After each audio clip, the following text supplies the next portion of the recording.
Na ľudskej hlúposti a nevedomosti sa zarába najlepšie. Ukážem vám zo pár príkladov nečestného správania zo strany operátorov. Chcem použiť aspoň niečo z toho, čo si archivujeme ako kompromateriál. Tomuto zákazníkovi bolo vo Outu povedané, že ak chce nové zariadenie, tak si musí zobrať automaticky nové telefónne číslo. Daný zákazník nevedel o tom, že to nie je pravda, nové zariadenie súrne potreboval a tak s návrhom súhlasil. Naposledy ho chceli nachytať úplne rovnako, ale našťastie mi napísal, všetko som mu vysvetlil a keď pochopil, že daná predajňa chcela akurát získať províziu za nového zákazníka, tak ostal pekne sklamaný. Ak si objednáte paušal zo štvorky, tak vám automaticky pribalia 2 SIM karty za cenu jednej.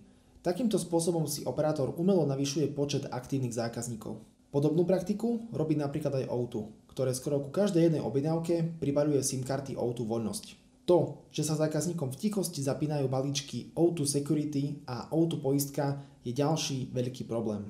Poistiť si zariadenie cez operátora sa podľa mňa neoplatí. Jednému zákazníkovi dokonca poistili Apple Watchky. To, že novým zákazníkom vie dať operátor Outu 4-eurovú zľavu za prenos čísla cez ich Outu online chat, nie je úplným tajomstvom.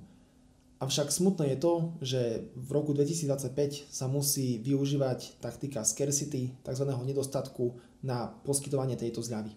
Samozrejme sa nepeknosti dejú aj v Orange či Telekome. Napríklad tejto Telekom zákazničke bola úplne zamlčaná nová cena paušálu. Pre viac informácií zo sveta mobilných operátorov ma určite sledujte.